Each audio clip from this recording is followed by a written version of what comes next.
A sociedade brasileira está aprendendo a reagir aos absurdos da política ambiental e aparentemente está começando a dar certo. Nesse mês que se passou, o governo federal tentou nomear para a presidência do Instituto Chico Mendes de Biodiversidade, o ICMBio, representantes do partido político PROS. Inicialmente, sondaram o nome do vice-presidente do partido, mas diante da forte reação contrária, optaram por um jovem de 31 anos, cuja curta biografia não era marcada por experiência na área ambiental. A reação contra esse flagrante loteamento político de uma instituição tão importante que controla quase 10% do território brasileiro foi forte. Servidores do ICMBio de todo o país protestaram e conseguiram articular a elaboração de uma carta assinada por 204 organizações ambientais, na qual exigiam do Ministério do Meio Ambiente o fim e a reversão das nomeações estritamente políticas, sem critérios técnicos, de pessoas sem histórico ou comprometimento com a área ambiental. 5 ex-ministros do meio ambiente também entraram nessa luta, enviando uma carta ao presidente Michel Temer, manifestando extrema preocupação com essa nomeação. E também teve tuitaço, promovido pela rede Pró-Unidade de Conservação, exigindo não ao retrocesso ambiental. O temeroso governo, então, recuou. No dia 29 de maio, no meio do caos ocasionado pela greve dos caminhoneiros, o jornal O Globo divulgou a notícia de que o Planalto havia suspendido a nomeação do jovem representante do PROS. Mas e agora? Quem vai assumir a presidência de tão importante instituição? Um nome técnico? E será que isso basta?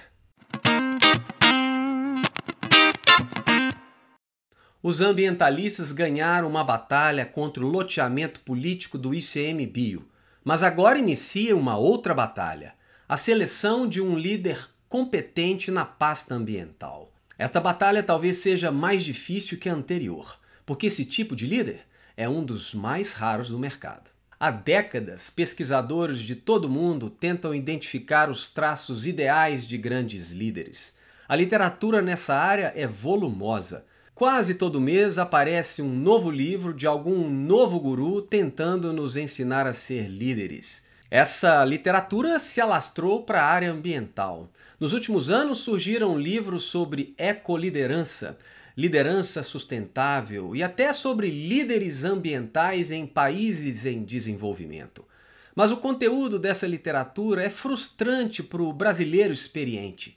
Esses livros geralmente só conseguem chegar no ponto de identificar clichês ou traços genéricos de grandes líderes, mas pouco avançam em relação ao grande desafio de identificar líderes que sejam capazes de manter tantas qualidades em situações de extrema adversidade como as que encontramos na área ambiental. É muito fácil concordar que um líder ambiental, como destaca um artigo do Instituto Brasileiro de Coaching, deve ser alguém comunicativo, assertivo, eficaz, dinâmico, flexível, planejador, engajador, inspirador e motivador. Mas essas são qualidades genéricas que se aplicam a líderes não apenas da área ambiental, mas de áreas operacionais, financeiras e até espirituais. A área ambiental, porém, tem diversas peculiaridades que afetam o trabalho de quem lá esteja, seja líder ou pau-mandado. Destaco 2 delas. Primeiro, a área ambiental, apesar do contínuo amadurecimento, ainda sofre muito bullying. É assim que o Ministério do Meio Ambiente se sente na Esplanada de Brasília.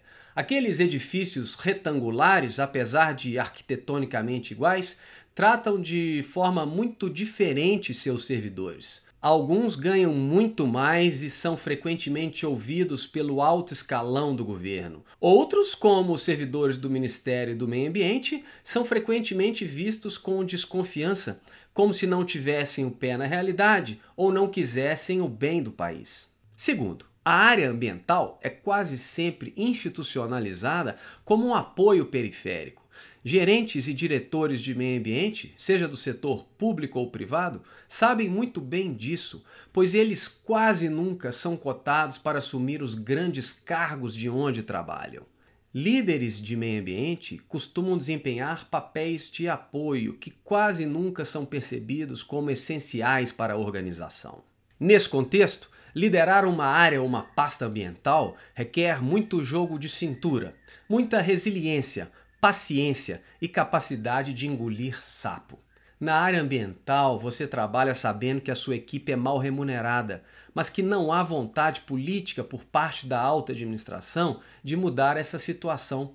Você trabalha sabendo que, apesar dos grandes esforços, não conseguirá desempenhar um papel além do papel terapêutico, no qual ajuda a mitigar impactos e a lubrificar relações com órgãos de controle e ativistas.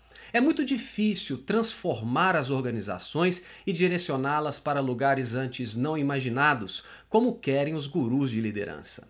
E na área ambiental, você também trabalha com medo de que a qualquer momento a sociedade descubra as irregularidades do seu projeto ou da sua empresa. Porque apesar dos seus insistentes conselhos, a sua organização, que depende de um apressado mercado desenvolvimentista, ela frequentemente decide pela opção ambientalmente incorreta. Por tudo isso, tenha sempre muito cuidado com os simplismos da literatura de liderança. Na área ambiental, não é nada fácil liderar.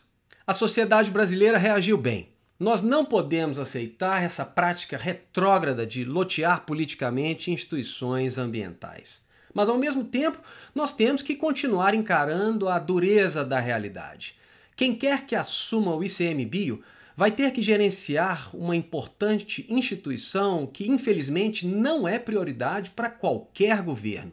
Vai ter que fazer muito, mas com muito pouco. E como sugere a história, essa nova liderança provavelmente não vai conseguir ir muito além de conquistar pequenas melhorias incrementais. Gerar grandes resultados, transformações e legados, tudo isso que tanto queremos, não depende apenas da presença de uma pessoa iluminada. O contexto tem que estar favorável. E convenhamos, nosso atual contexto não está para peixe, seja peixe técnico ou peixe político.